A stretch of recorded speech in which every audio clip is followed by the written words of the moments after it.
Make in India, इसकी हिंदी में सीधा वर्जन है, सीधा हिंदी में से मेक इन इंडिया हिंदी में लिख लो मेक इन इंडिया, ठीक है। अब ये कब लाया गया था, इसके बारे में पूरा लिखवाएंगे पर एक बार समझा दे भरोस क्या है कि क्यों लाया गया। 25 सितंबर 2014 को ये लाया गया था स्कीम। उसके बाद अभी कोविड के टाइम पे बीच में हमारा क्या समस्या चल रही थी, कोविड की। क्या समस्या चल रही थी, कोविड की। अब इसी कोविड की समस्या में समाधान करने के लिए अब हमारा क्या कोविड 19 समस्या चल रही थी, लेकिन इसी बीच में हमने क्या लाया, आत्मनिर्भर भारत।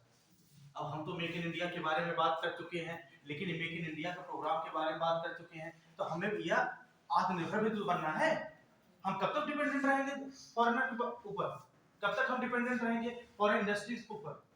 भाई फॉरेन इंडस्ट्रीज के ऊपर, विदेशी उद्योग के ऊपर हम कब तक निर्भरता करेंगे। हमें क्या बनाना है, हमें अपने आप को, इंडिया को क्या बनाना है, स्व उत्पादक बनाना है। क्या बनाना है, सेल्फ प्रोडक्टर बनाना है, स्व उत्पादक बनाना है। और क्या बनाना है, आत्मनिर्भर बनाना है अपने आप को, कि अगर हम सामान यहीं पे पैदा करें और यहीं पे मार्केट बनाएं और यहीं पे मार्केट, यहाँ पे ये गवर्नमेंट को ये दिख चुका था कि इंडिया में मार्केट बहुत है, गवर्नमेंट को ही नहीं, अभी तो पूरे फॉरेनर को, विदेशियों को दिखता था कि इंडिया क्या है, मार्केट है। इंडिया को किस तरह वो देखते थे, मार्केट के रूप में देख रहे थे, ठीक है। और हम अपने ही क्षेत्र को बढ़ा करके अपने ही लोगों के लिए मार्केट नहीं अवेलेबल करा पा रहे। इसलिए अब हम बात किस पे करेंगे, आत्मनिर्भर भारत। हमें क्या बनना था, आत्मनिर्भर, आत्मनिर्भर बनना था। इसीलिए स्कीम लाई गई, आत्मनिर्भर भारत योजना आई।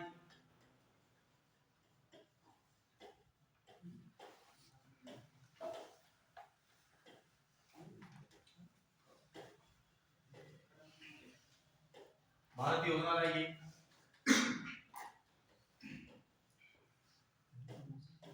और इसी के तहत अभी हमें आत्मनिर्भर बनने के लिए हमने एक ऑपरेटिंग सिस्टम विकास किया, उसका नाम है भारत। भारत ऑपरेटिंग जो सिस्टम लाया गया है, ये ऑपरेटिंग सिस्टम आईआईटी किसके द्वारा, मद्रास के द्वारा लाया गया है। आईआईटी मद्रास ने क्या किया कि भाई यहाँ पे समस्या ये चल रही थी कि यहाँ पे मोनोपोली हो चुकी थी भाई एंड्रॉइड की। एंड्रॉइड किसका है, गूगल का। एंड्रॉइड क्या है, गूगल का एंड्रॉइड सिस्टम है। और वो और आईओएस किसका है, एप्पल का है। इन दोनों की ही मोनोपोली चल रही है इंडिया में। अब इससे समस्या ये आ रही थी कि बार बार, अभी देखो बार बार क्या हो रहा था कि सुप्रीम कोर्ट इस पे क्या लगा रहा था, पेनल्टी लगा रहा था। और अभी ये मामला बीच में उठ के आ रहा था कि क्या, आपके सिक्योरिटी का, डेटा चोरी का। भाई हम अभी अपने जो हमारे जो अभी ऑपरेटिंग सिस्टम अगर हम नहीं है, हम दूसरे का ऑपरेटिंग सिस्टम यूज करेंगे। अभी हम बता रहे हैं ऑपरेटिंग सिस्टम होता क्या है, अभी समझ लो। अगर हम ये हमारा क्या है, एंड्रॉइड है, ठीक है। हम किसका, सबके हाथ में क्या है, एंड्रॉइड फोन होगा, सबके हाथ में एंड्रॉइड फोन। अब ये एंड्रॉइड फोन जो है, ठीक है, ऑपरेटिंग जो सिस्टम, ये एंड्रॉइड जो फोन चलाते हो आप, ये एंड्रॉइड किसका है, गूगल का। ये किसका है, गूगल का, गूगल का है। अगर ये एंड्रॉइड सिस्टम गूगल का है तो इसमें आपको जो भी डाटा होगा, आपके मोबाइल में जो भी डेटा होगा, उसकी परीक्षण कौन कर सकता है, उसका कंट्रोल और उस पर एडमिनिस्ट्रेशन, अगर उस पर सुपरविजन कौन करेगा, वो गूगल के द्वारा किया जाएगा। और गूगल कहाँ कंपनी है, फॉरेन की, विदेश की कंपनी है।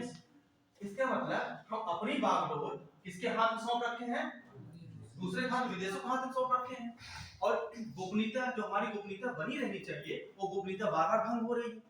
इसी बात में अभी हाल फिलहाल में बार बार ये डिबेट चल रहा था किसका, कि डेटा लीक का मामला, कि भाई डेटा चोरी किए जा रहे हैं, थर्ड पार्टियों को बेचा जा रहा है।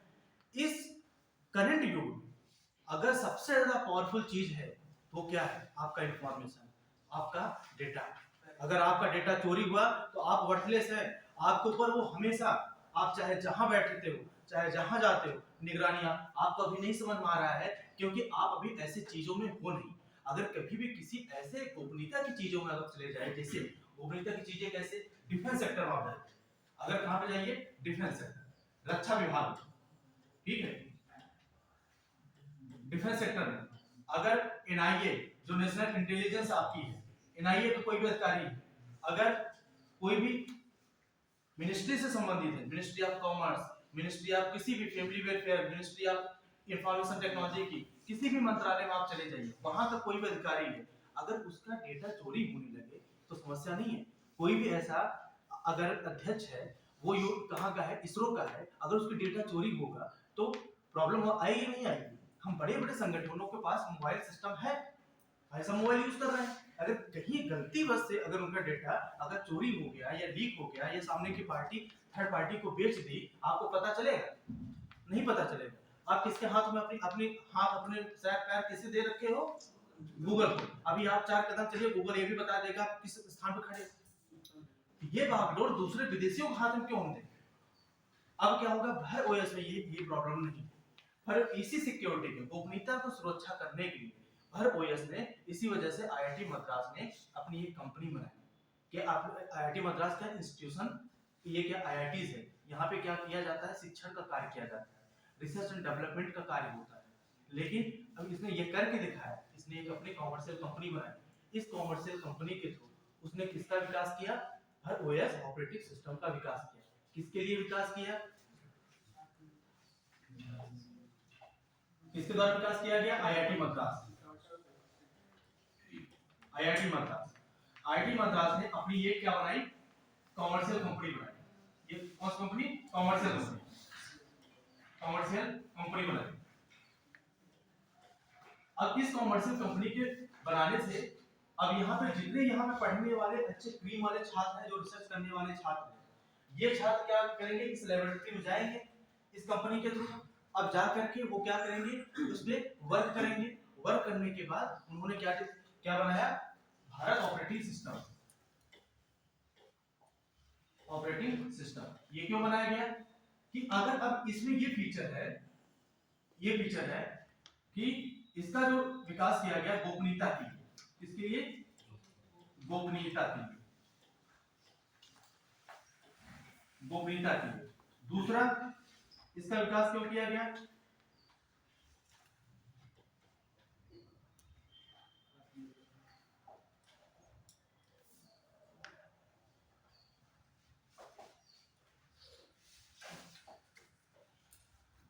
गोपनीयता के लिए। व्हाइट क्यों नहीं हो? गोपनीयता के लिए। और किसके लिए? आईओएस। आईओएस क्या है? एक ऑपरेटिंग सिस्टम है एप्पल का। आईओएस और गूगल का एंड्रॉइड जो सिस्टम है, एंड्रॉइड, उसे काउंटर करने के लिए, काउंटर करने के लिए मतलब रिप्लेस करने के लिए, हटाने के लिए, उसे क्या करने? हटाने के लिए। क्या हम हटा पाएंगे? चुनौती। अब देखो, एक मिनट चुनौती के सामने से कल बात कर लें। क्या हटा पाएंगे? तुम नहीं हटा पाएंगे अभी के लिए। तुम ये हम ये नहीं कह सकते कभी नहीं, अभी के लिए तुरंत नहीं हटा पाएंगे। क्यों नहीं हटा पाएंगे? उसका रीजन क्या है? पहले आप समझिए एंड्रॉइड क्या है। एंड्रॉइड जो होता है ना, वो क्या है कि किसी एक, जैसे आपके क्या होता है, लैंग्वेज होती है कोडिंग। जिस कोडिंग पे वो बनी हुई, वो कोडिंग किसकी ही रहेगी?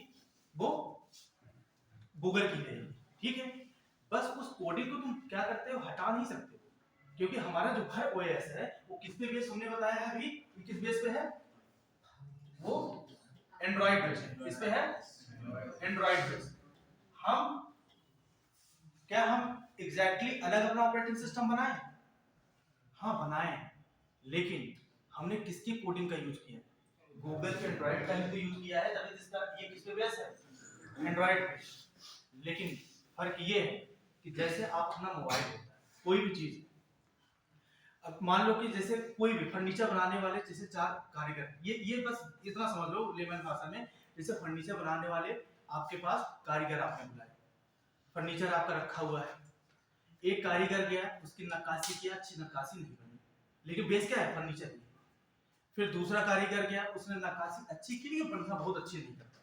उसमें क्या हो रहा है? अब अभी आपने क्या देखा? इन दोनों के बीच में हुआ क्या? सिर्फ संशोधन हुआ। क्या हुआ? संशोधन हुआ। बेस हटा पाए? बेस किसका है? फर्नीचर। आदमी हट रहे हैं, जा रहे हैं, लेकिन बेस बना किसका है? फर्नीचर का। और उसमें क्या कर रहे हैं? संशोधन कर रहे हैं। ठीक है, अब तीसरा आया, वो नक्काशी कितना बढ़िया बनाया, वो लगने लगा हाँ बहुत बढ़िया बात बनाया। बस फर्क यही है इसमें, बेस वही है, बस हम कोड में क्या कर रहे हैं? संशोधन कर सकते हैं। लेकिन हाँ, नो डाउट, संशोधन करके हम उसे अपना बना देंगे। कोड को हटा नहीं पाएंगे, हम उसे क्या करेंगे, अपना बना देंगे। अब उसमें जो भी राज होगा वो हम देख सकते हैं, क्योंकि कोड में हमने क्या किया है, संशोधन कर दिया है, उसे पूरी तरह से अमेंड कर दिया है, उसे चेंज कर दिया है। अब आप नहीं देख पाएंगे। हम अगर किए हैं, क्योंकि वही नक्काशी करने के लिए वो भी कारीगर रहा है और तीसरा भी कारीगर रहा है, लेकिन जो तीसरा कारीगर ने बढ़िया नक्काशी की, वो दूसरा कारीगर ने नक्काशी वैसी नहीं कर रहा है। ठीक है, तो बेस तो वही है, अब बेस वही है एंड्रॉइड का, लेकिन हमने इतनी बढ़िया नक्काशी की बनाया कि अब इसमें जो गोपनीयता होगी, इसका मॉनिटरिंग कौन कर सकता है, गवर्नमेंट ऑफ इंडिया। अब ये अगर किसी भी मोबाइल में अगर ये इनबिल्ट होके आएगा, भी इन्होंने ये बताया नहीं है, इसकी नॉलेज अभी पुख्ता नहीं आई है, क्योंकि हाल फिलहाल के दिनों में भी ये 25-26 तारीख की न्यूज है, 23-24 का, तो अभी हाल फिलहाल के दिनों की न्यूज है ये। तो इसी न्यूज में अभी इन्होंने ये नहीं बताया है कि नहीं, आईआईटी मद्रास ने, कि हम इसे ये सेल करेंगे। एक चुनौती और आ सकती है। एक चुनौती क्या आ सकती है कि अगर कोई भी इंसान, कोई भी लड़का अगर आईआईटी में है, उसके अंदर अगर मान लो कहीं लालच भी आ गया और वो सिंगल ओन अगर अपना ऑपरेटिंग सिस्टम बनाया और वो बेच दिया, तो पैसा बिलियनियर बन जाएगा। लेकिन ये चुनौतियां तो रहेंगी, क्योंकि किसी भी दिमाग की जो उपज होती है, उस उपज को तुम बदल नहीं सकते। लेकिन फिर भी ये उन्हीं लोगों को लगाया जाता है, कोशिश ये किया जाता है कि हमारा ब्रेन ड्रेन ना हो। एक वर्ड चला था बीच में, ब्रेन ड्रेन, कि मतलब मस्तिष्क का ह्रास। कैसे ब्रेन ड्रेन मतलब क्या होता है मस्तिष्क का ह्रास, कि हम यहाँ पे आईआईटी मद्रास में आपको टेक्नोलॉजी के बारे में पढ़ाएं, हम अपनी कंपनी बना करके, लैब बना करके फंडिंग करवाएं, और पता लगा कि आप बाद में विकसित कर लिए और उसके बाद आप गायब हो गए यूएस से नौकरी करने। आप पता लगा गायब हो गए यूके में, स्वीडन में। स्वीडन टेक्नोलॉजी के मामले में बहुत आगे, क्योंकि वहाँ की ऑटोमोबाइल कंपनी है वोल्वो।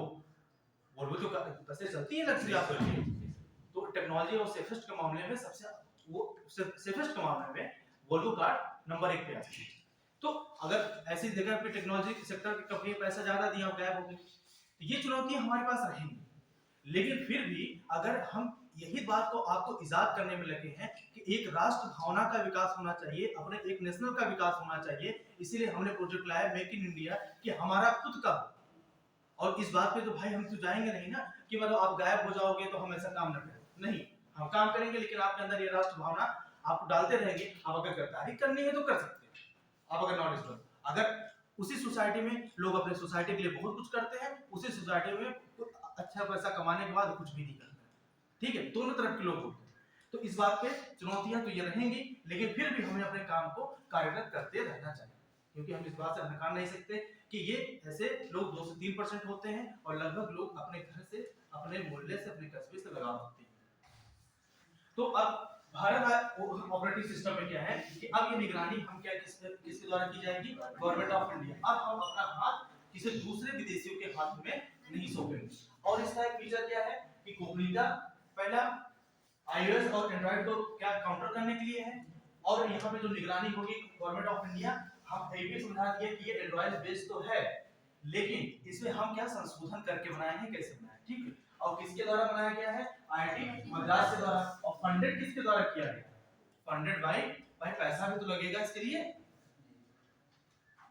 फंड किया, फंड मतलब पैसा किसके द्वारा दिया गया, फंडेड बाय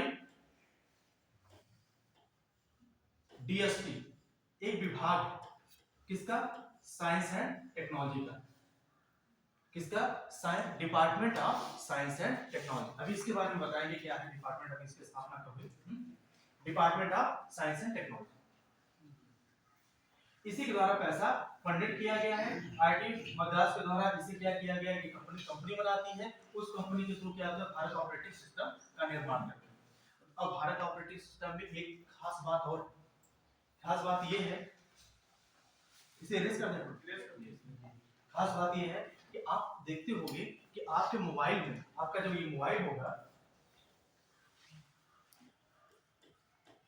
ये मोबाइल है, आपके इस मोबाइल में आता होगा इनबिल्ट, ये क्या होता है, इनबिल्ट होता है। इनबिल्ट क्या होता है, एप्लीकेशन कुछ होते हैं, देखिए अब ये जो टर्मिनोलॉजी है ना, ये ऐसे ही चलेगी। अब इसमें हिंदी हम इसको कुछ कर नहीं सकते, इसे हिंदी में क्या लिख सकते हो, एप्लीकेशन नहीं लिख सकते, अब इसमें कुछ हम हिंदी बना नहीं सकते। तो आप सबके ये यूज में है मोबाइल, तो दिक्कत तो नहीं आ रही है ना, ठीक है, ठीक है, एप्लीकेशन।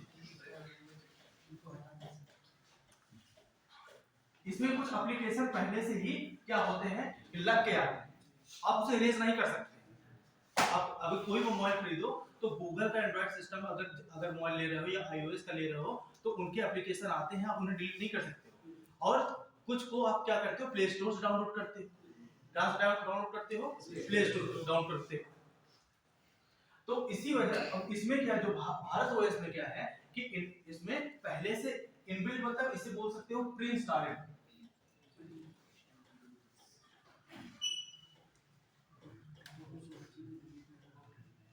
मतलब पहले से इसमें स्थापित किया हुआ होता है। क्या स्थापित किया हुआ होता है, एप्लीकेशन पहले से आता है। ये समस्या है, ये समस्या ये है कि आप अगर यूज करोगे तो हमारा डेटा वो पक्का है कि आपका डेटा उसमें फीड होगा, जाएगा। सबसे पहले आप मांगता है उसे, तुरंत क्या मांगता है कि आप पहले उसे क्या कंफर्म करिए।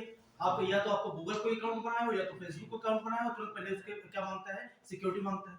आप उसे ओके करिए, ओके करने के बाद फिर क्या होता है, आपका प्रोसेसिंग होता है कि नहीं होता है, यही होता है। इसका मतलब आपका सारा का सारा डेटा क्या हुआ, वहां पे चला गया। अब उसकी मॉनिटरिंग कौन कर रहा है, कौन उसे चेक कर रहा है, वो गूगल के द्वारा चेक किया जा रहा है। लेकिन भारत ओएस में ये नहीं है, वो आपके ऊपर मर्जी छोड़ दिया गया कि आपको अगर लेना है तो लीजिए, नहीं लेना है किसी एप्लीकेशन को न लीजिए, आपको एक ब्लैक स्क्रीन मिलेगी। क्या मिलेगी, ब्लैक स्क्रीन मिलेगी।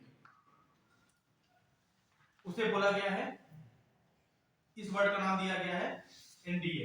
ये वर्ड लिखते रहो, ये तीन वर्ड आ सकते, ये वर्ड आ सकते हैं एनडीए, नो डिफॉल्ट एप्लीकेशन। इसमें क्या बोला जाता है, डिफॉल्ट होता है ना, हम क्या बोलते हैं, इस वर्ड का नाम ही ऐसे है, ऐसे नाम ही लिखते चल रहा है, इसका कोई सा हिंदी नहीं है। ठीक है, हिंदी में लिख लेना, no default application.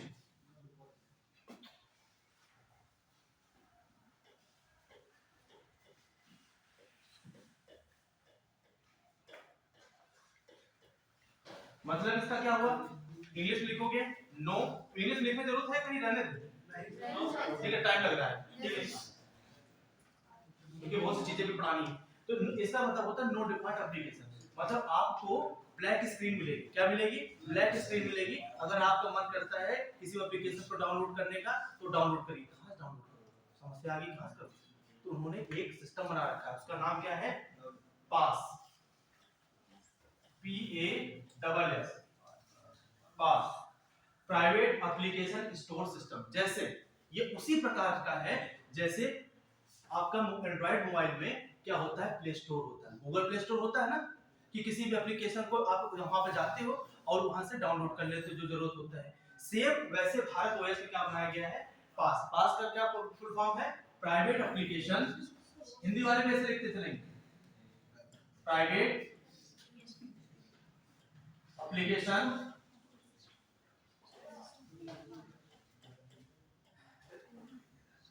Store system, private application store system. अब क्या फीचर इसमें मिला, आपके गोपनीयता भी रखी जाएगी, उसके लिए हमने क्या किया है कि नो डिफॉल्ट एप्लीकेशन, मतलब इसमें आपको जो मिलेगी वो पूरी तरह से कैसी रहेगी, स्क्रीन पूरी ब्लैक रहेगी। जैसे आपके पास मोबाइल है तो मोबाइल में क्या होता है कि कुछ एप्लीकेशन उसमें पहले लगे होते हैं, ठीक है। एप्लीकेशन क्या होता है कि ये एक ऑपरेटिंग सिस्टम पे काम करता है। कोई भी ऑपरेटिंग सिस्टम मतलब क्या हो, ऑपरेटिंग, अच्छा उसका ऑपरेटिंग सिस्टम ही नहीं पता बताया ना, अभी बताते हैं, ठीक है।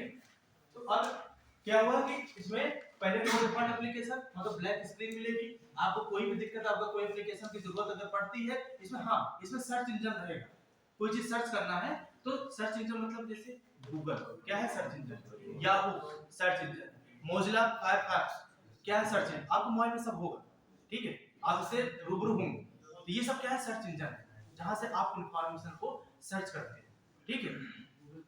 तो अब इसमें क्या होगा कि क्या बोल रहे हैं, अरे ठीक है, आप अपडेट होंगे तो किसी गूगल प्लस से करते होंगे या गूगल वन प्लस से करते होंगे, चलिए ठीक है। तो एनडीए, अब इसमें क्या होगा कि अब इसमें आपको अगर किसी भी एप्लीकेशन को डाउनलोड करना है तो कहां से करेंगे, प्राइवेट एप्लीकेशन स्टोर सिस्टम, इसीलिए इसका नाम क्या रखा है, स्टोर सिस्टम है ये, यहां से आप डाउनलोड कर लेंगे। इससे आपको ये पता चल रहा है कि आपके गोपनीयता को बहुत अच्छी तरह से ध्यान में रखते हुए इस एप्लीकेशन को, इस ऑपरेटिंग सिस्टम को बनाया गया है। ठीक है। और हाँ, इसका अपडेट क्या होता है, ये हर साल आपको, जैसे इसमें अभी मैसेज आता होगा कि आपको अपडेट करना है, नहीं, ये ऑटोमेटिकली एवरी ईयर ये क्या होता होगा, ये होगा क्या कि अपडेट होता रहेगा, अपने आप ये अपडेट होता है हर साल ये अपने आप अपडेट होता चला जाएगा। तो अब हमने इससे क्या सीखा, इससे हम एक पहली बात तो किस पे हम डिपेंडेंसी बनाएंगे, अपने ही चीजों पे डिपेंडेंसी हमारी होगी। दूसरा क्या होगा, हमारे स्किल का विकास होगा। तीसरा क्या होगा, एक स्टार्टअप अगर ऐसे खुलेगा, ऐसा हमारा ऑपरेटिंग सिस्टम होगा, तो अपनी गोपनीयता को क्या करेंगे, बचा पाएंगे। ये समस्या उनके लिए आ जाती है जो डिफेंस सेक्टर में काम करते हैं, जो न्यूक्लियर सेक्टर में काम करते हैं, जो इसरो में काम करते हैं, उनके लिए वो, हम तो आम आदमी हैं, हमारे लिए भी दिक्कत नहीं हो रही है, लेकिन जिनके पास गोपनीयता रखनी है उनके लिए तो बहुत बड़ी समस्या इनके लिए है ना। ठीक है, तो उनके लिए ये बहुत बड़ी समस्या है ना, उनके लिए समस्याओं का समाधान करने के लिए हमारा तो खुद होना चाहिए। ठीक है, जैसे हमने एक जीपीएस सिस्टम बनाया है, नाविक बनाया है, इंडिया का नाविक है, तो इसी वजह की भाई दूसरा क्यों निगरानी करे हमारे क्षेत्रों पे, हम अपने ही सिस्टम लगाए, हम अपने ही निगरानी करें। तो इसी वजह से हमने क्या किया, ये किसमें आपको भरोसा दिला रहा है, भारत को आत्मनिर्भर बनने में। ठीक है, और इसका कंप्लीट हो गया फीचर, हमें क्या पढ़ा था, मेक इन इंडिया को। ठीक है, इसके सेम ये फीचर है। अब उसमें क्या होता था कि पहले जो आपको गूगल आता था उसमें इंस्टॉल होता था, जो आपको गोपनीयता के बारे में समस्या, मतलब उसमें क्या होता है, वो करे या ना करे, लेकिन आपकी समस्या बनी रहती थी गोपनीयता को लेकर के। दूसरा क्या होता था, इनकी मोनोपोली पूरी ऑपरेटिंग सिस्टम की हो चुकी थी, इस एक अधिकार को भी हटाना था, क्योंकि दो ही मोनोपोली सिस्टम इंडिया में चल रही थी, वो तो विदेशी थी, उसका नाम था एंड्रॉइड और दूसरा नाम था अभी चल पिछले 5 से 6 सालों में सबसे तेज उठा है क्या, iOS। ठीक है, एप्लीकेशन सिस्टम। और इन दोनों को काउंटर करने के लिए हमने क्या कहा है, भारत ऑपरेटिंग सिस्टम लेके आए, इसके द्वारा लेके आए हैं, आईआईटी मद्रास के द्वारा लेके आए हैं। आईआईटी मद्रास कहाँ पे है, तमिलनाडु में है। और इन्होंने कैसे लाया, इन्होंने एक अपनी कमर्शियल कंपनी बनाई, उस कंपनी के माध्यम से इन्होंने वहां पे आर&डी का विकास किया, रिसर्च एंड डेवलपमेंट का, उसके बाद इस ऑपरेटिंग सिस्टम को बनाया।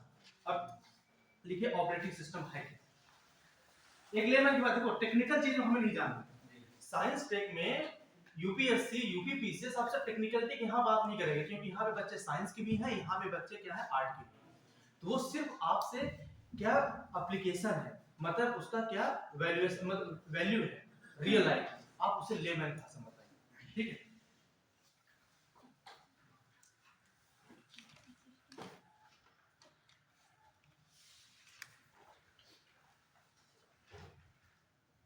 ऑपरेटिंग सिस्टम ये होता है,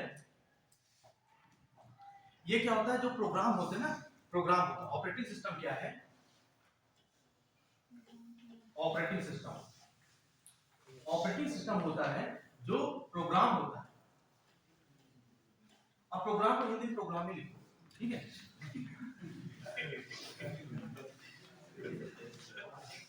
तो प्रोग्राम होता है, प्रोग्राम का एक प्रकार का क्या होता है, सेट होता है।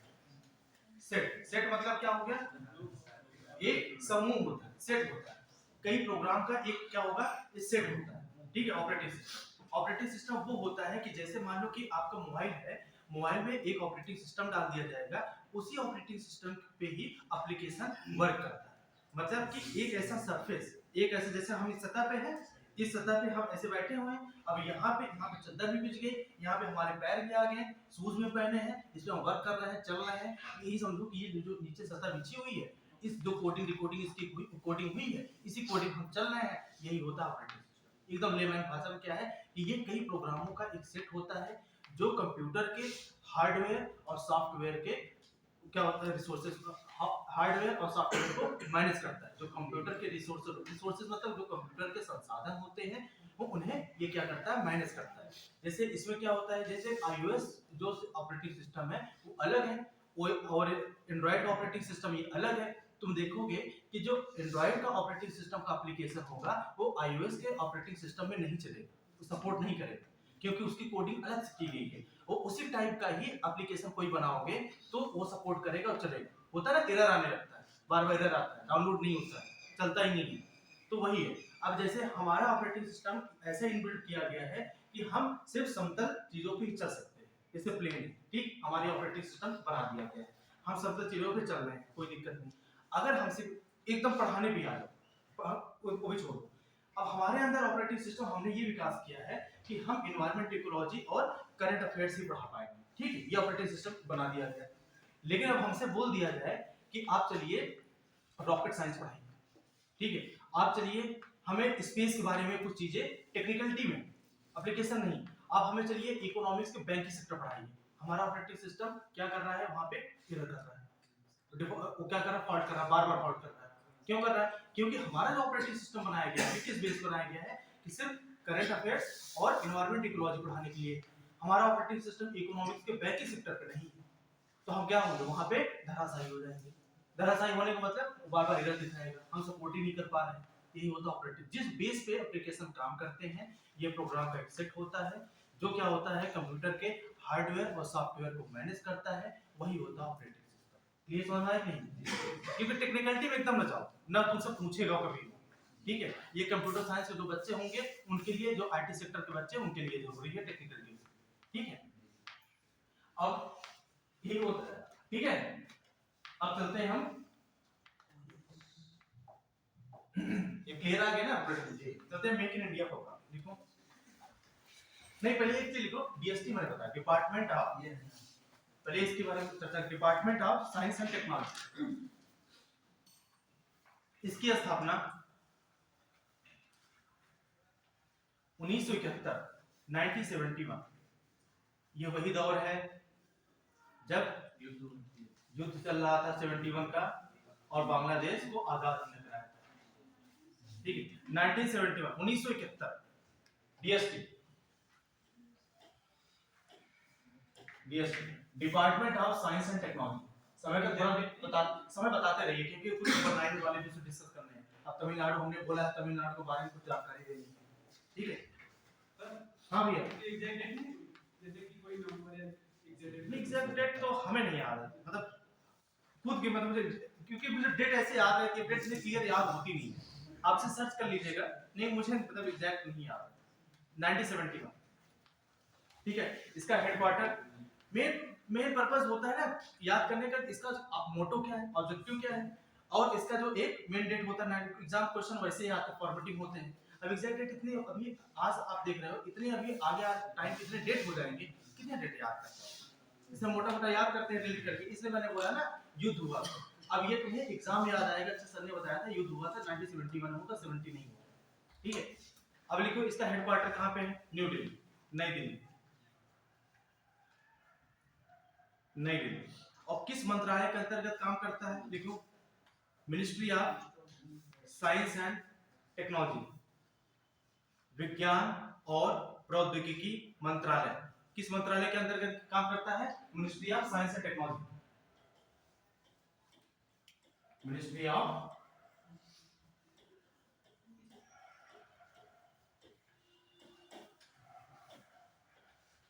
साइंस एंड टेक्नोलॉजी,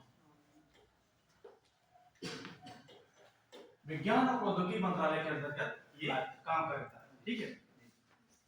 इसका काम क्या है, ये कहीं पे भी अगर कोई भी ऐसे साइंस और टेक के क्षेत्र में अगर कोई भी हमें क्या करना है कि वहां पे रिसर्च करना है, रिसर्च मतलब होता है अनुसंधान, अगर कोई भी अनुसंधान करना है, उसका विकास करना है, हमें साइंस और टेक की ऐसी जरूरत पड़ रही है कि हमारे पास कोई ऐसा लैब हो, ठीक है, कोई ऐसा लैब हो जहाँ पे हम इसका विकास कर सके। जैसे अगर हम यहाँ पे कोई ऐसा लैब बना देते, ठीक है, अब लैब बना करके इसे पता चल गया कि यहाँ पे जो बच्चे हैं वो बच्चे क्या करेंगे कि यहाँ पे अनुसंधान मतलब कि रिसर्च एंड डेवलपमेंट का काम करेंगे, अनुसंधान विकास का काम करेंगे, किस क्षेत्र में, साइंस और टेक्नोलॉजी के क्षेत्र, विज्ञान और प्रौद्योगिकी के क्षेत्र में, इसके विज्ञान और प्रौद्योगिकी के क्षेत्र में, विज्ञान और प्रौद्योगिकी इस क्षेत्र में काम करना है, ठीक है। तो इसके लिए ये क्या करता है, ये फंड मुहैया करता है, क्या देता है, फंड, फंड मतलब पैसा, ये क्या काम करता है, फंड मुहैया करता है, पैसा देता है। एकदम से डायग्राम थोड़ा बना करके लिखते रहोगे ना, थोड़ा याद करना आसान होगा। और ये क्या काम करता है, समन्वय का काम करता है, उनके मतलब समन्वय काम किसमें, साइंस और टेक के क्षेत्र में, तभी तो उन्हें फंड देगा। इनके साथ कैसा काम करेगा? समन्वय। इंग्लिश में लिखेंगे कोऑर्डिनेशन का काम करता है। किसका काम करता है? समन्वय का। कोऑर्डिनेशन, समन्वय।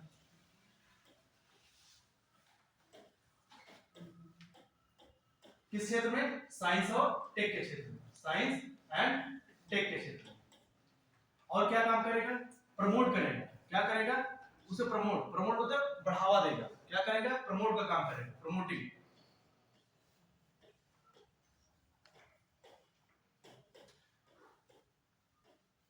प्रमोटिंग साइंस एंड मतलब विज्ञान और प्रौद्योगिकी इन कंट्री, अपने देश में वो विज्ञान और प्रौद्योगिकी को बढ़ावा देने का काम करता है। अपने देश में विज्ञान और प्रौद्योगिकी का बढ़ावा देने का काम करता है।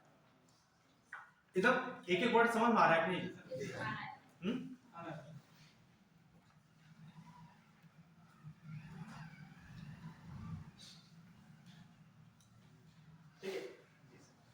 देखो भर ओएस में और भी चीजें हैं, लेकिन वो मेंस का थोड़ी टॉपिक है, तो उससे हम सोच रहे हैं कि अभी वो इम्पोर्टेंट ना रह करके कुछ हम और चीजें डिस्कस कर दें। उससे फिर अगर टाइम मिलेगा नेक्स्ट क्लास में तो थोड़ा उसे इलेबोरेट कर देंगे, फिर हम चीजें कंप्लीट करा देंगे। जैसे मतलब उसमें हम ये लिख सकते हैं, जैसे आपने उसे कैसे लिखवाने का तरीका हम सोच रहे थे कि जैसे हमने ये लिख दिया क्या, भर ओएस लिख दिया ना। अब इसमें क्या लिखेंगे कि हम लोकली प्रमोट कर रहे हैं।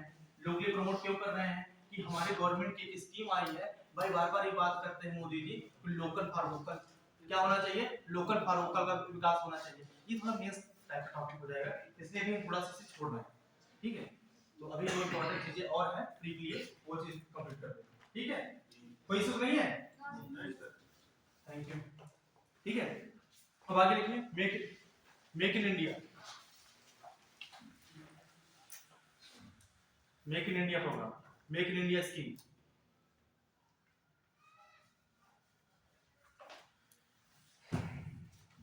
तेज बीत रहा है। अभी आपके लिए हम 15 क्वेश्चन लाए थे, उसके लिए ऑनलाइन टाइप लगता है यही हो जाएगा। इसके बाद ठीक है, ये किस मंत्रालय के अंतर्गत आता है? देखो, वाणिज्य और उद्योग मंत्रालय, ministry of commerce and industry. Make in India scheme वाणिज्य और उद्योग मंत्रालय, क्योंकि इसमें हम क्या कर रहे हैं? मैन्युफैक्चरिंग हब बना रहे हैं ना। मैन्युफैक्चरिंग हब बनाएंगे तो एक्सपोर्ट इंपोर्ट वाली बात होगी, उद्योग की बात होगी, तो भाई टेक्नोलॉजी सेक्टर में हम थोड़ी जाएंगे। तो हम किस मंत्रालय के अंतर्गत घुसेंगे? ये किसमें जाएंगे? हम वाणिज्य उद्योग मंत्रालय के अंतर्गत जाएंगे। ठीक है, मेक इन इंडिया कब आया था? 25 सितंबर 2014 में।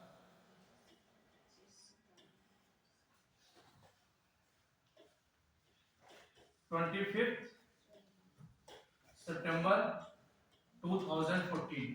किस मंत्रालय के अंतर्गत है ये? Ministry of commerce. लिखे रहने दे ना, टाइम लग रहा है। ठीक है, मिनिस्ट्री ऑफ कॉमर्स इंडस्ट्री। ठीक है, इसका क्या प्रमोट करना था? Entrepreneurship, to promote entrepreneurship. Entrepreneurship मतलब होता है कि खुद की चीजों को, मतलब कि जैसे अपना ही कंपनी, अपनी ही खुद की कंपनी। जैसे इंटरप्रेन्योरशिप की हिंदी एग्जैक्ट अभी माइंड नहीं आ रही, उसका मतलब ये होता है कि अपने आप को, खुद को, अपनी कोई कंपनी बनाए, अपनी कंपनी को ही क्या करना है? प्रमोट करना। हर एक आदमी अपने में इंटरप्रेन्योरशिप होना चाहिए, हर एक आदमी। अगर किसी को पता हो तो बता दे इसकी हिंदी। इंटरप्रेन्योरशिप उद्यमशीलता, उद्यमशीलता। हमें क्या करना है? उद्यमशीलता का विकास करना है, बढ़ावा देना है। क्या करना है? इसका मेन उद्देश्य क्या था? उद्यमशीलता का विकास करना, तो प्रमोट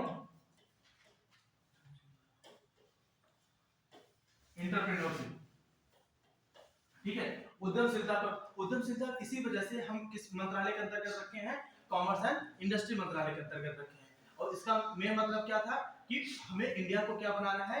विनिर्माण हब बनाना है। ये लिखो अगला पॉइंट, इंडिया को हमें क्या बनाना है? विनिर्माण हब बनाना है। ये कई बार क्वेश्चन इससे रिलेटेड आता है कि मेक इंडिया जो प्रोग्राम है किससे संबंधित है? विनिर्माण से संबंधित है, मैन्युफैक्चरिंग हब बनाना है।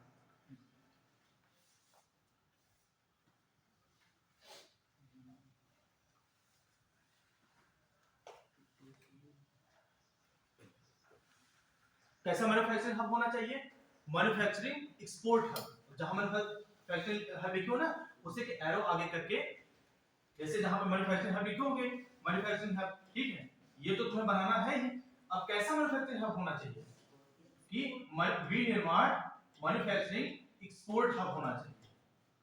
मतलब हम एक्सपोर्ट मतलब क्या हो गया, निर्यात हब होना चाहिए। विनिर्माण निर्यात हब बनाना है। पहले तो हमने बताया मैन्युफैक्चरिंग हब, फिर हमने बताया कैसा मैन्युफैक्चरिंग हब, एक्सपोर्ट हब होना चाहिए। मतलब कि हम यहाँ पे किसी भी चीज का प्रोडक्शन करें और उसे, हमेशा एक्सपोर्ट इंपोर्ट जो वर्ड यूज होता है ना, वो यूज होता है कि कंट्री आउट, मतलब कंट्री के बाहर कितना इंपोर्ट होता है, हमेशा कंट्री टू कंट्री होता है। बात समझो, मतलब कंट्री टू, ये जो वर्ड मेनली यूज किया जाता है एक्सपोर्ट इंपोर्ट का, वो कंट्री टू कंट्री यूज होता है, ठीक है। तो हमें कैसे बनाना है कि हमें यहाँ पे उद्योग का निर्माण करना है, उद्यमशीलता को बढ़ावा देना है। तभी से आप देखे होंगे कि स्टार्टअप का मतलब आपको 2014 के बाद ही समझ में आया होगा। पहले हम लोग भी सोचते थे स्टार्टअप मतलब का तो 100-200 करोड़ भी आप लगाओ फिर स्टार्टअप बनाओ, ये स्टार्टअप नहीं। स्टार्टअप मतलब आप 5000 से स्टार्टअप शुरू होता है, 1000 से स्टार्टअप शुरू है, 10 लाख से स्टार्टअप शुरू है, 15 लाख से शुरू है। स्टार्टअप मतलब आप क्या करते हो, आप क्या करना चाहते हो, आप कितना सर्विस दोगे, कितना रोजगार दोगे। इससे क्या होगा, इससे क्या होगा, अगर एक्सपोर्ट हम बना लिए हम, ये अपने आप चलता है क्या,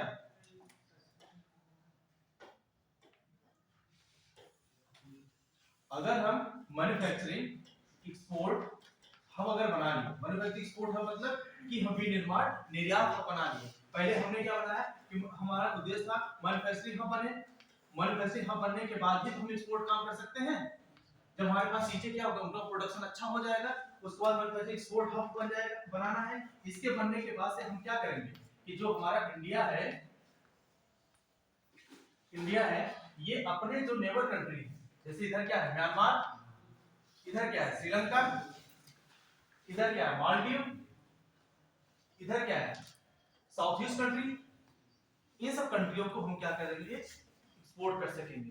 कैसा एक्सपोर्ट कर सकेंगे, इलेक्ट्रिसिटी का हो गया आपका, जैसे इसमें अफ्रीका में हम ऑटोमोबाइल में हम क्या कर रहे हैं, बहुत तेजी से आगे आ रहे हैं, ठीक है। इसी वजह से अभी हाल ही में हम इजिप्ट के जो अभी 26 जनवरी हुआ है, तो हम किसे बुलाए थे, इजिप्ट, क्योंकि वहां पे जो राष्ट्रपति थे उन्हें बुलाए थे। क्यों बुलाए थे इजिप्ट राष्ट्र, यही का कारण हमारा है कि अभी ये समझो कि ये क्या है, ये तुम्हारा अफ्रीका है और यही पे क्या है इजिप्ट है, और ये गेटवे ऑफ किसका है, यूरोप तो गेटवे है ये। लेकिन अगर इंडिया अगर यहाँ पे इजिप्ट में अच्छा खासा अगर अभी पकड़ बना ले, तो ये कहाँ घुस लेगा, कहाँ पर इंटर कर जाएगा, अफ्रीका में। और अफ्रीका में मोनोपोली भी किसकी चल रही थी कुछ दिन पहले, चाइना जापान की।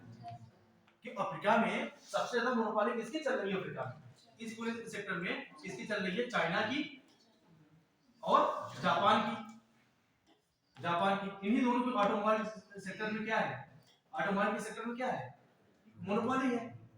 लेकिन अभी ऑटोमोबाइल ही नहीं पकड़ना है ना, अफ्रीका एक बहुत बड़ा हब है, और उन्हें किस तरह से चाइना का जो ट्रस्ट वैल्यू है कैसे टूट रहा है, वो भी आप जान रहे हो कि आप वो जहां वो जाता है वो दीमक की तरह बैठ जाता है जो उसे खत्म कर देता है, ठीक है।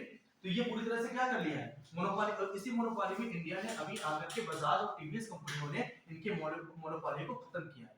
कैसे खत्म किया है, खत्म ये किया है कि जापान की जो टेक्नोलॉजी होती थी वो क्या होती थी, वो थोड़ा महंगी होती थी, ठीक है, वो सबके हर इंसान को परचेज करना समस्या हो जाता था।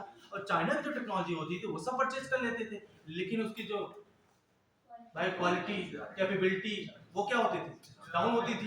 जब एकदम डाउन होगी तो वो चीज कितने दिन चलेगी भाई, साल 2 साल 3 साल 4 साल 5 साल खत्म, ठीक है। तो इंडिया वालों ने, बजाज और टीवीएस वालों ने क्या किया कि चाइना से अप और जापान से कम, ठीक है, रेंज को रखा और क्वालिटी ठीक ठाक मेंटेन की। क्योंकि इंडिया में आप चलाते हो बाइक तो लगभग अच्छी टेक्नोलॉजी चलाते हो, जापान की टेक्नोलॉजी, देखो टेक्नोलॉजी जापान की नो डाउट बहुत अच्छी है, लेकिन इंडिया भी अपनी टेक्नोलॉजी के क्षेत्र में बहुत अच्छा काम कर रहा है, उसकी टेक्नोलॉजी खराब नहीं है। इसलिए उन्होंने इंट्रोड्यूस किया क्या कि जापान से सस्ती और चाइना से थोड़ी महंगी वहां पे ऑटोमोबाइल या बाइकें जो 2 व्हीलर बाइकें होती हैं उन्हें पेश किया और अच्छे से चल रही है, क्योंकि उनकी क्या है ड्यूरेशन बहुत अच्छा है, ड्यूरेशन उनका 10 से 15 साल है। तो भाई जो 10 से 15 साल ड्यूरेशन की चीजें पाएगा तो वो चलाएगा। हमें अफ्रीका देखना, हमारे लिए बहुत बड़ा मार्केट अफ्रीका है, क्योंकि अफ्रीका देखो अफ्रीका को चाइना भी देख रहा है, अफ्रीका को जापान भी देख रहा है, अफ्रीका को यूरोप भी देख रहा है, अफ्रीका को यूएसए भी देख रहा है। ठीक है, अरब तो देखिए बाय डिफॉल्ट अरब है, लेकिन अरब के ऊपर क्या कुछ बहुत ज्यादा खास मैन्युफैक्चरिंग जोन नहीं है ना। अब क्या है, अरब यहीं पे तो है, ये तो है अरब, ये जो सेक्टर है पूरा ये अरब पेनिनसुला है, ठीक है, ये रेड सी है, ये सुएज कनाल है, ठीक है। और इसी वजह से इजिप्ट के साथ हम क्या किस सेक्टर में यहाँ पे हम काउंटर कर सकते हैं चाइना के लिए, क्योंकि हम इजिप्ट को अगर अगर इजिप्ट से हमारा डिफेंस सेक्टर में समझौता अच्छे से हो गया तो हम किसे काउंटर कर सकते हैं, चाइना को, कि चाइना बार-बार इधर घुस रहा है। और इसके साथ डिफेंस तो एक लिमिट तक है, उसके बाद क्या, आज के समय में किसी को तोड़ना है तो आप किस वेपन से तोड़ोगे, नहीं वेपन नहीं, तो 70 80 90 का दशक भूल जाइए, आप किसी को यहाँ कंधे पे गन रख करके किसी गोली मार नहीं तोड़ पाओगे। एक टेक्नोलॉजी, दिमाग, डिप्लोमेसी, आज इंडिया की सबसे ज्यादा वर्ल्ड में पावर कूटनीति में फॉरेन पॉलिसी क्यों हो रही है, क्योंकि इंडिया ने जो पॉलिसी खेली है, आज सोचो पाकिस्तान कगार पे है, भिखमंगे कगार पे आ चुका है, वो इनडायरेक्टली इंडिया से मदद मांग रहा है, लेकिन इंडिया भी डिस्क्लोज नहीं कर रहा है कि मदद कैसे करेगा क्या करेगा, क्योंकि इंडिया के लिए भी समस्या है कि भाई मदद नहीं करेगा, अपने पड़ोसी जो कंट्री है, अपने पड़ोसी कंट्री को भाई अगर मदद नहीं करेगा तो समस्या चाइना की, चाइना की अगर ज्यादा होगी वहां पे बहुत ज्यादा अगर होगी तो इंडिया के लिए भी समस्या है। तो इसमें धीरे धीरे पॉलिसियां हैं, अब आते हैं आगे, ठीक है। तो इससे क्या हो, मेक इन इंडिया में किस वजह मेक इन इंडिया है ना, तो हमें मैन्युफैक्चरिंग हब बनाना है, मैन्युफैक्चरिंग हब बनाने से हमें यहाँ पे जब हमारा एक्सपोर्ट होगा तो इसका मतलब हमारा क्या होगा कि हमने किसका विकास किया, स्किल का, किसका, स्किल, कौशल का विकास किया, हमने किसका विकास किया, स्किल के साथ रोजगार का विकास कर पाएंगे, एम्प्लॉयमेंट का विकास कर पाएंगे, एम्प्लॉयमेंट और रोजगार की सब विकास हो जाने से हमारा क्या लक्ष्य है, एसडीजी गोल, सस्टेनेबल डेवलपमेंट गोल, ये एनवायरमेंट इकोलॉजी का टॉपिक है लेकिन करंट है तो हम जोड़ दे रहे हैं, ठीक है। तो इससे क्या होगा कि हमारा जो एसडीजी का लक्ष्य है, एसडीजी 1 क्या है, एसडीजी 1 क्या है, पॉवर्टी, दूसरा क्या है, हंगर, नो हंगर, ठीक है। तो हमारा एसडीजी 1 क्या है, नो पॉवर्टी, कोई भी गरीब नहीं, कब तक ये रखा गया है, 2030 तक गरीबी खत्म करना, एसडीजी सस्टेनेबल डेवलपमेंट गोल 1, पहले लिखोगे सस्टेनेबल डेवलपमेंट गोल 1, सतत विकास लक्ष्य 1 के अनुसार क्या है, पॉवर्टी खत्म करना, गरीबी खत्म करना, कब तक खत्म करना है, 2030 तक खत्म करना है। और इससे क्या खत्म होता दिखाई दे रहा है, जब तुम्हें रोजगार मिलेगा तो गरीबी खत्म होगी, और फिर इसके बाद क्या तुम्हें दिखाई दे रहा है कि एसडीजी सतत विकास लक्ष्य 2 क्या है, no hunger, no hunger, no hunger मतलब भूखमरी खत्म करना, क्या, भूखमरी खत्म करना, क्या खत्म करना है, भूखमरी खत्म करना है। तो हम इस क्षेत्र में बढ़ावा दे पाएंगे, क्या, अब ये कब तक खत्म करना है, भूखमरी 2030 तक, सतत विकास लक्ष्य 2, ठीक है, 2030 तक। और क्या इसका काम है, संरचनात्मक विकास करना, देखो और क्या काम करना है, संरचनात्मक विकास करना, इसे बेस कर दें, और क्या काम करना होता है भाई, संरचनात्मक विकास नहीं होगा कि भाई आपको बिल्डिंगें बनानी होंगे, रोड बनाने होंगे, इलेक्ट्रिसिटी, संरचनात्मक विकास में क्या आता है कि मतलब अगर इंफ्रास्ट्रक्चर का डेवलपमेंट, क्या करना है, इंफ्रास्ट्रक्चर का डेवलपमेंट करना है, ये थोड़ा सा मेरे टाइप टॉपिक चला जा रहा है, मतलब इलेक्ट्रिसिटी का विकास, मतलब ट्रांसपोर्ट का विकास, किसका, परिवहन का, बिजली का विकास करना और परिवहन का विकास करना, और मूलभूत सुविधाएं उपलब्ध कराना, मूलभूत सुविधाएं उपलब्ध कराना। इसी वजह से हम बात करते हैं ना क्या, जीरो डिफेक्ट और कहते हैं जीरो, हाँ जीरो डिफेक्ट जीरो इफेक्ट, हम क्या बात करते हैं, zero defect zero defect zero effect मतलब क्या होता है कि कोई भी चीज क्या होगी, खराब नहीं मिलेगी, और इफेक्ट मतलब क्या होता है अभी बताते हैं। और हम किसकी बात करते हैं, जीरो डिफेक्ट और जीरो इफेक्ट।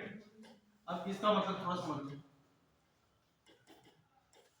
डिफेक्ट मतलब जो भी हम यहां से बनाएंगे उनमें क्या होगा, डिफेक्ट कोई भी गलतियां नहीं पाओगे। इसी फॉर्म में लिखो, जीरो हिंदी में लिख लो, जीरो डिफेक्ट जीरो इफेक्ट, क्योंकि सीधे सीधे ऐसे वर्ड यूज करके आपके एग्जाम में आएंगे।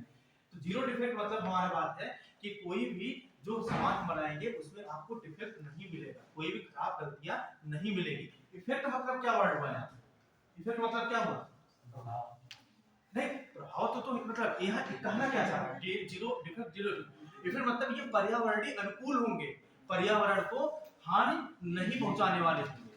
हम किस बारे में बात कर रहे हैं इसके through, make in India program through, कि हम zero effect zero defect zero effect लेके आएंगे, कि हम पर्यावरण की, इसका मतलब यहाँ लिख लो आगे, ये क्या है, पर्यावरण के अनुकूल। जीरो इफेक्ट मतलब पर्यावरण के अनुकूल होगा, पर्यावरण पे कोई प्रभाव नहीं डालेगा। ये आपको मेंस बहुत काम करेगा, जब कहीं पे पर्यावरण समस्याओं पे लिखना होगा तो वहां पे ये पॉइंट डालकर उसे बहुत अच्छे से लिखा जा सकता है। ठीक है, मेक इन इंडिया प्रोग्राम इतना था, इसका क्लियर समझ में आ गया। आगे चलते हैं। अब इसमें एक वर्ड आया था तमिलनाडु ना, तमिलनाडु का वर्ड अगर आया था तो हम थोड़ा तमिलनाडु के बारे में, अब देखो वैसे तो टाइम कितना बचा है, 15 मिनट बचा है। अब 15 मिनट में तो बहुत कुछ चीजें नहीं बता पाएंगे, तो हम तमिलनाडु के जो अच्छे अच्छे चीज हैं उसके बारे में चर्चा कर दें। तो तमिलनाडु का वर्ड आया, किसके लिए फेमस है, देखो तमिलनाडु में तुम देखोगे कि वो उसे क्या बोला जाता है, कि मंदिरों का भूमि उसे बोला जाता है, लैंड ऑफ टेम्पल। किसका राज्य बोला जाता है, मंदिरों का राज्य बोला जाता है। ठीक है, वहां पर तुम देखोगे जो पल्लव थे, आप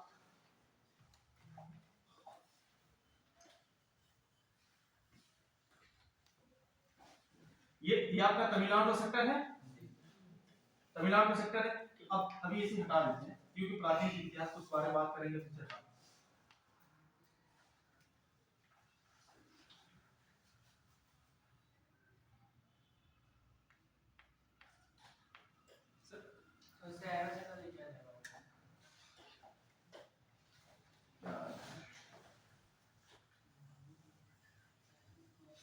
आप यहीं भी देखते होंगे कि यहीं पे चोला थे, यहीं पे पल्लव थे, यहीं पे पांड्या थे। तो तमिलनाडु के क्षेत्र में तो जो मंदिरों का विकास हुआ वो कौन स्टार्ट किया, चोला। चोला के समय के वहां मंदिर प्रसिद्ध है, और पल्लव के समय के वहां पे मंदिर क्या है, प्रसिद्ध है। पल्लव की मंदिर कैसे होती थी, रॉक कट बेस्ड होती, कैसे होती थी, रॉक कट। रॉक कट मतलब क्या होता था, जैसे चट्टाने हैं, अब भाई नक्काशी वाले को बुला के तुम लेके आए कि भैया ये चट्टान है, और जैसे ये चट्टाने हैं, ठीक है, ये चट्टाने हैं, अब भाई इसमें में हमें क्या मतलब मंदिरें बनानी है। अब कोई भी जो बनाने वाला होगा, आर्किटेक्चर होगा, बनाने वाला होगा, वो क्या आएगा, वो देखेगा और फिर उसे काट काट करके फिर वहीं पे मंदिर का निर्माण करेगा। तो उसे बोला जाता है रॉक कट बेस्ड होकर के मंदिर बनाए जाते हैं, जो चट्टानों को काट करके मंदिरों का निर्माण किया जाता है। तो अब हाँ वहां पे लिखो कि ये जो रॉक कट बेस्ड जो चट्टानों को काट करके जो मंदिरें बनाई गई हैं पल्लवों की तरह, कहां पे बनाई गई हैं, देखो मामल्लपुरम, कहां पे, सॉरी महाबलीपुरम, महाबलीपुरम। वहां पे क्या पाई जाती है, अगर कभी क्वेश्चन आ गया कि रॉक कट बेस्ड पल्लव जो टेंपल होते हैं वो कहां पे हैं, महाबलीपुरम में। कहां पे है, महाबलीपुरम में। और वहीं पे चोला के समय मंदिर बनाया गया था, उस मंदिर का नाम क्या है, बृहदेश्वर। कौन सा मंदिर है, बृहदेश्वर मंदिर कहां पे है, तमिलनाडु, बृहदेश्वर। ये भी लिख लेना, तमिलनाडु क्या बोला जाता है, लैंड ऑफ टेंपल, मतलब मंदिरों की भूमि, लैंड ऑफ टेंपल, मंदिरों की भूमि। और यहीं पे टाइगर, एक अभी देखो टाइगर रिजर्व के बारे में यहाँ पे चर्चा चल रही थी। यहाँ का सबसे लार्जेस्ट जो टाइगर, लार्जेस्ट क्या उसे बोलेंगे कि अभी उसे टाइगर को बढ़ाने के मामले में उसे T/2 अवार्ड दिया गया था, पिछले साल ही दिया गया था। तो ये अवार्ड तो दे दिया गया, तो करंट का टॉपिक उस साल का साधना है, लेकिन वहां का लोकेशन तो हो सकता है। तो टाइगर रिजर्व का नाम क्या था, सत्यमंगला, सत्यमंगलम टाइगर रिजर्व, सत्यमंगलम। आप ऐसे लिख लीजिए, आप ऐसे तमिलनाडु बनाएंगे, आप ऐसे लिख लीजिए तमिलनाडु, और तमिलनाडु करके आगे ऐसे पॉइंट पॉइंट करके लिखते जाइए कुछ इंपॉर्टेंट पॉइंट, ठीक।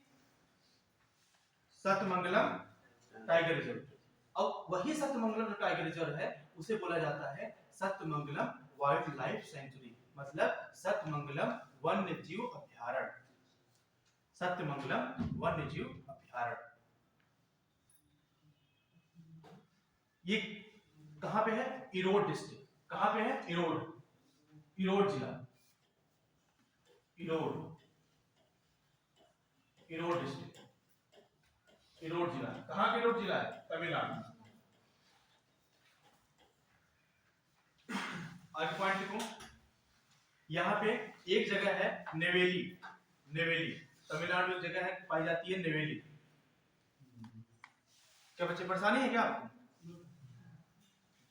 नहीं लिख नहीं रहे ना, बोल रहे हैं तो वो बार बार यहाँ देखते थे तो फिर। एक जगह है नेवेली। नेवेली में किसके लिए फेमस है? यहाँ पे एक पाया जाता है लिग्नाइट। किसके लिए फेमस है? लिग्नाइट।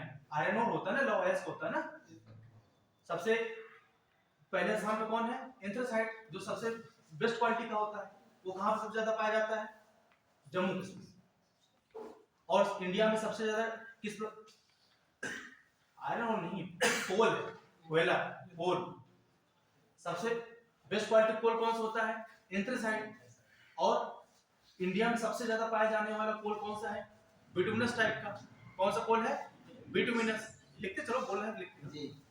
बेस्ट क्वालिटी का कोल कौन सा होता है? नवेली को वर्णन ना किया तो हम बता दें। नवेली किसके लिए फेमस है? लिग्नाइट कोल के लिए।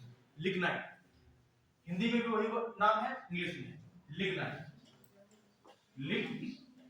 लिग्नाइट या लिग्नाइट। ये लिग्नाइट कोल कहां पे पाया जाता है? नेवेली एक जगह है, कहां पे? तमिलनाडु। वो लिग्नाइट कोल के लिए फेमस है। और एंथ्रासाइट जो अभी भी एक चीज और मेंशन कर लो, जो एंथ्रासाइट कोल है ये बेस्ट क्वालिटी का कोल होता है। वो कहां पे पाया जाता है? जम्मू कश्मीर। सबसे ज्यादा जम्मू कश्मीर है।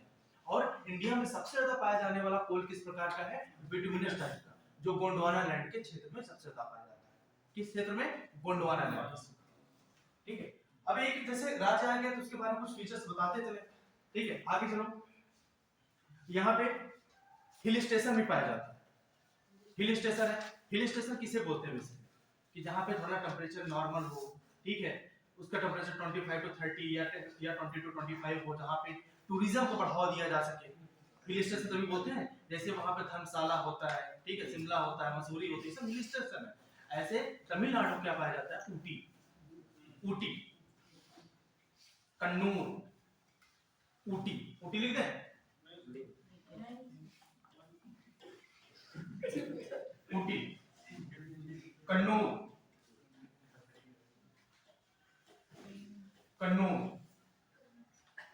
ऊटक मंडलम, ऊटक मंडलम।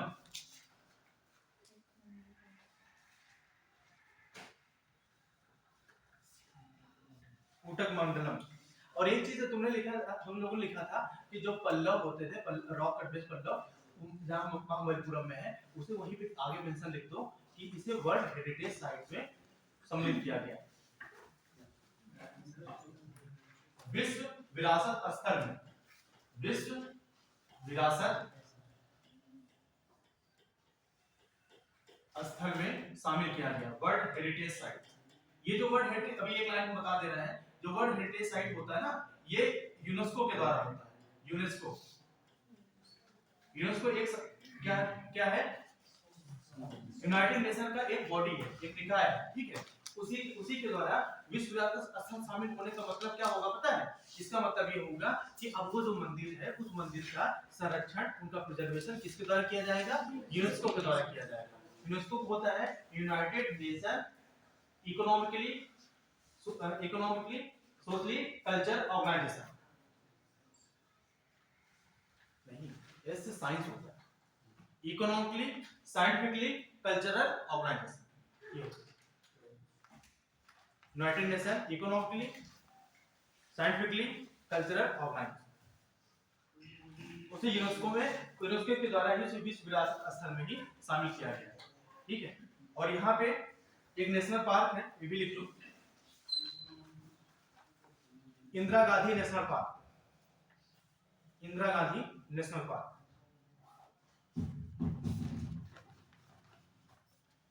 Indira Gandhi national park.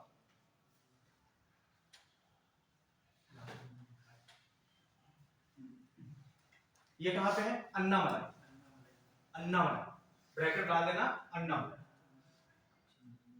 Bracket डाल दोगे क्या? अन्ना मलाई। देखो और सब चीजें जो ज्योग्राफी के पार्ट है, ठीक है, जो मेन थोड़ा। अब यहीं पे एक क्या पाया जाता है? मरीन टाइप का नेशनल पार्क होता है। कौन सा है? क्वेश्चन कई बार आता है।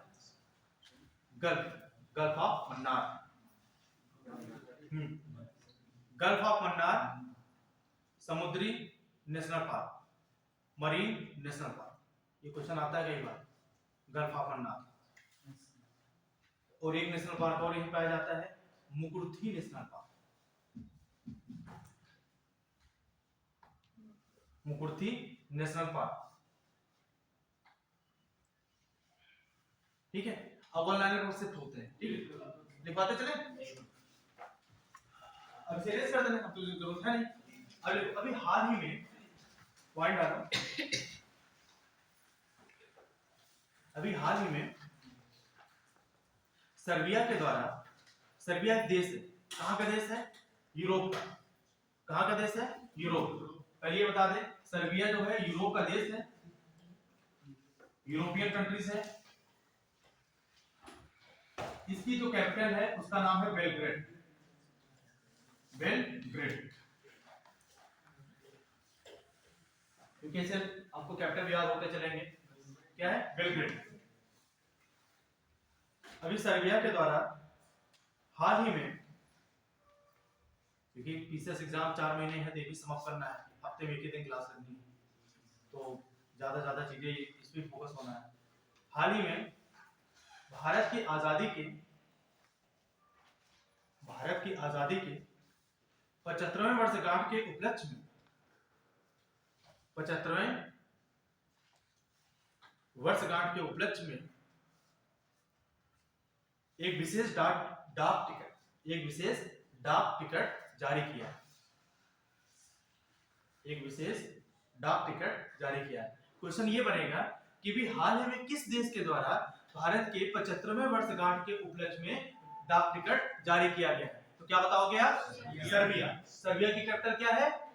बेलग्रेड, बेलग्रेड, ठीक है। आगे पॉइंट लिखो। अभी स्कूली शिक्षा में आर्टिफिशियल इंटेलिजेंस, कृत्रिम बुद्धिमत्ता, आर्टिफिशियल इंटेलिजेंस,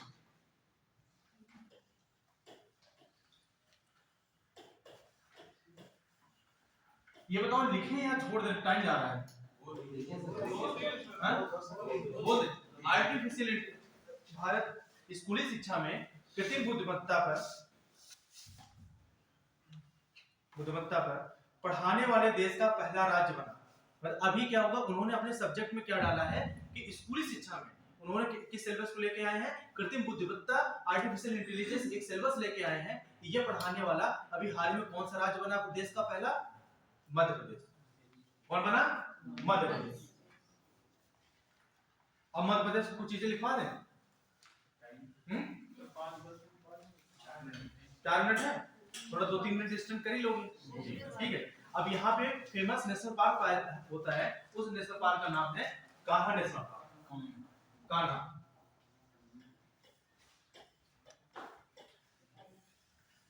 यहाँ नेशनल पार्क कौन सा पाया जाता है?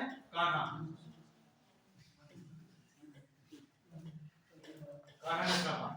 और यही पे एक क्षेत्र है बालाघाट जिला में। कहाँ पे? बालाघाट, बालाघाट जिला है। बालाघाट जिले के अंदर एक क्षेत्र पाया जाता है मलांज खंड का। किसका?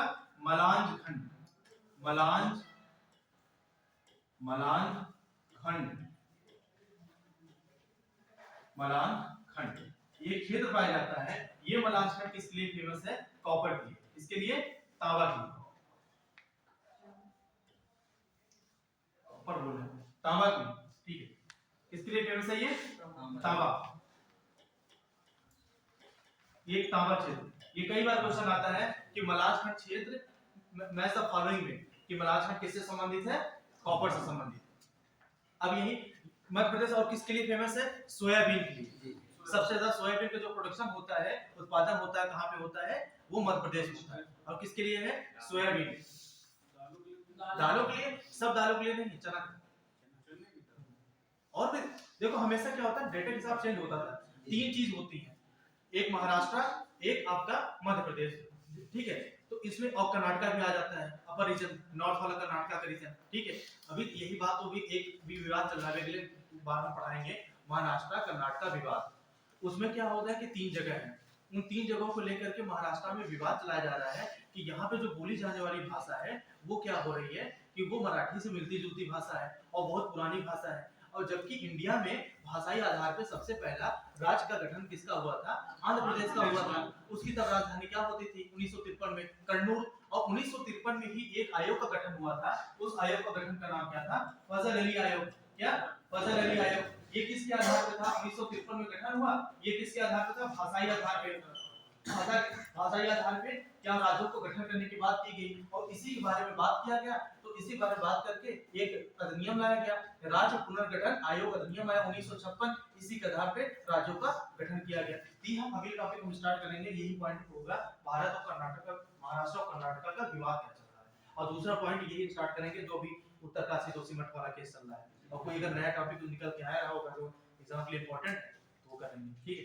इस बार भारत ओएस ऑपरेटिंग सिस्टम इसलिए इंपॉर्टेंट है, वो इंडिजीनियस है, स्वदेशी है और पहली बार हो रहा है, इसलिए इंपॉर्टेंट है, ये एग्जाम आने के चांसेस ज्यादा है, ठीक है। और आगे लिखो, अभी राष्ट्रीय उपभोक्ता दिवस मनाया गया है कब, 24 दिसंबर को, राष्ट्रीय उपभोक्ता दिवस। राष्ट्रीय उपभोक्ता दिवस कब मनाया गया है, 24 दिसंबर को।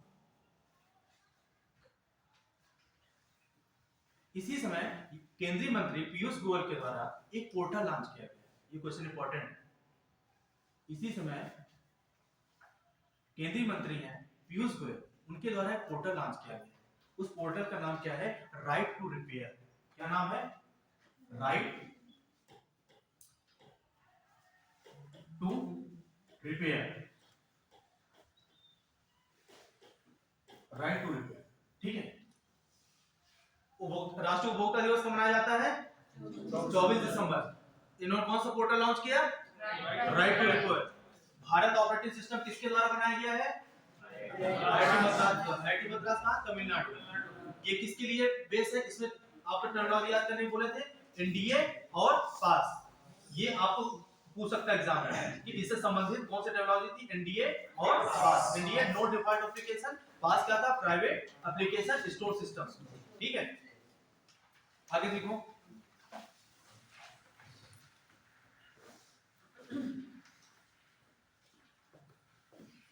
हाल ही में देखो, अभी इसके बारे में टाइम बचा, अच्छा लिखो, हाल ही में नैक के द्वारा, हाल ही में नैक एक संस्था होती है जो विश्वविद्यालयों को ग्रेडिंग करती है। नैक क्या होती है, एक संस्था होती है जो विश्वविद्यालय होते हैं और विद्यालय होते हैं उनकी ग्रेडिंग करती है कि कौन से विश्वविद्यालय अपने इंफ्रास्ट्रक्चर के मामले में या पढ़ाने के मामले में, एनवायरनमेंट के मामले में वो अच्छे होते हैं। तो उसके द्वारा नैक एक संस्था होती है जो इनकी ग्रेडिंग की जाती है। तो नैक के द्वारा हाल ही में किस विश्वविद्यालय को अभी एक ग्रेडिंग की दर्जा दिया गया है, तो उसका नाम क्या है, गुरु नानक देव विश्वविद्यालय, गुरु नानक देव विश्वविद्यालय।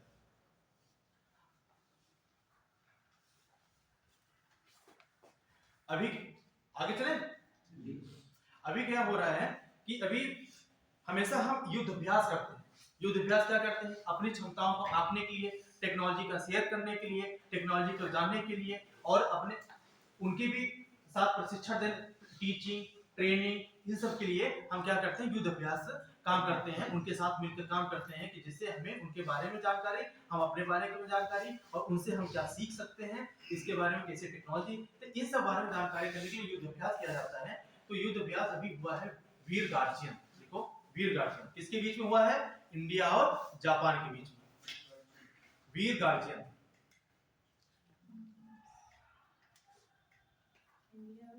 इंडिया और जापान,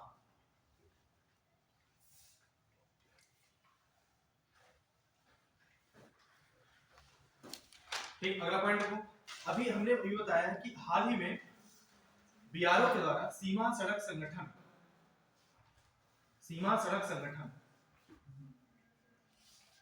के द्वारा अरुणाचल प्रदेश में ये जो पढ़ा हाल ही में सीमा सड़क संगठन के द्वारा, सीमा सड़क संगठन मतलब होता है बॉर्डर रोड ऑर्गेनाइजेशन बीआरओ के द्वारा चीन की सीमा तक हर मौसम में, चीन की सीमा तक हर मौसम में कनेक्टिविटी प्रदान करने के लिए, हर मौसम में कनेक्टिविटी प्रदान करने के लिए 13,000 फीट की ऊंचाई पर, ये क्वेश्चन बनने की संभावना होती है हमेशा। क्वेश्चन देखो कभी एक आध क्वेश्चन आ जाते हैं कितनी फीट ऊंचाई पे, तो 13,000 फीट की ऊंचाई पे एक हमने सुरंग का निर्माण किया है। उस सुरंग का नाम क्या है? सेली दर्रा सुरंग। क्या नाम है? सेली दर्रा सुरंग। अब देखो यहाँ पे एक वर्ड आया बीआरओ, अब इसके बारे में तो जान लो, क्योंकि ये स्टेटमेंट टाइप का क्वेश्चन बन सकता है कि सीमा सड़क संगठन के द्वारा किया गया है या सीधा सुरंग सर कौन सा? सेली दर्रा सुरंग। ठीक है, अब लिखो, अब इसके बारे में तो जानो बीआरओ क्या होता है, इसका ऑब्जेक्टिव क्या है। ये लास्ट क्वेश्चन है, टाइम ज्यादा हो रहा है। बीआरओ बॉर्डर रोड ऑर्गेनाइजेशन या सीमा सड़क संगठन, इसकी स्थापना 7 मई 1960 मतलब 7 मई 1960 में, इसकी स्थापना 7 मई 1960 को किया गया था मिनिस्ट्री ऑफ डिफेंस के अंतर्गत। किस मंत्रालय के अंतर्गत? रक्षा मंत्रालय के अंतर्गत, ministry of defence.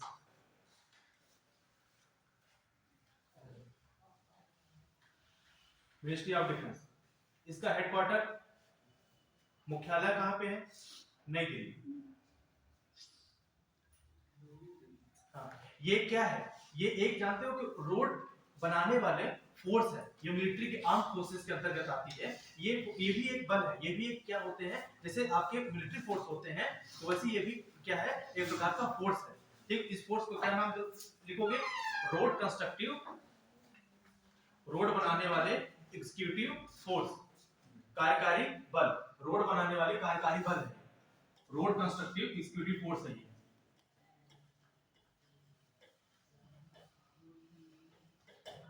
Executive force किस मंत्रालय के अंतर्गत आता है? ये रक्षा मंत्रालय के अंतर्गत आता है। और इसका काम क्या होता है लिखोगे? इंफ्रास्ट्रक्चर मतलब संरचना का विकास करना,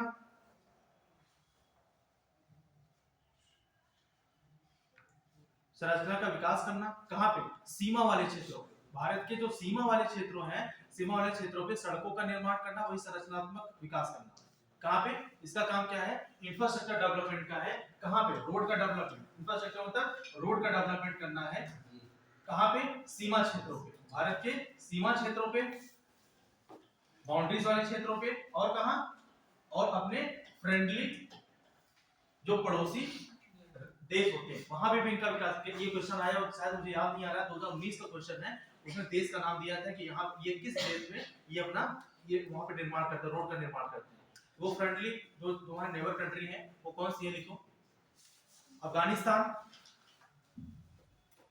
भूटान, अफगानिस्तान, भूटान, म्यांमार। लिखिए, अब लिख नहीं रहे हैं? नहीं, ये क्वेश्चन आया हुआ तो यूं लिख पा रहे हैं। नहीं, तो पड़ोसी कंट्री पता है, लेकिन आप कंफ्यूज हो सकते हैं ना, जैसे अफगानिस्तान भूटान नहीं होता है। अभी पता लगा मैंने एक वर्ड यूज किया श्रीलंका। आप श्रीलंका सोचो, सीमा संगठन तो करना है इससे, ये सीमा से लगे तो करेंगे करेंगे। इनके यहाँ पे अगर विकास करना है तो वहां पे फिर रोडों का विकास करेंगे। ये हम बात बोल रहे हैं। अफगानिस्तान, भूटान, क्योंकि नेपाल नहीं है ना इसलिए बोल रहे, नेपाल नहीं है। हाँ, अफगानिस्तान, म्यांमार, भूटान, श्रीलंका।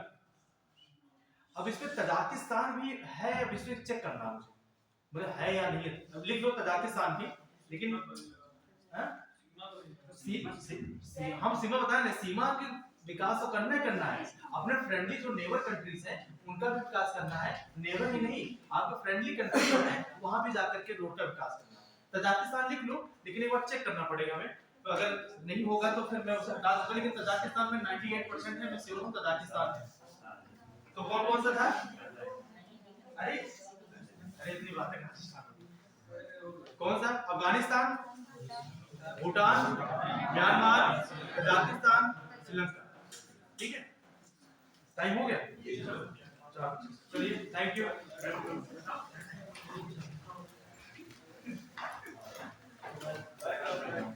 ये बताइए, बस एक मिनट,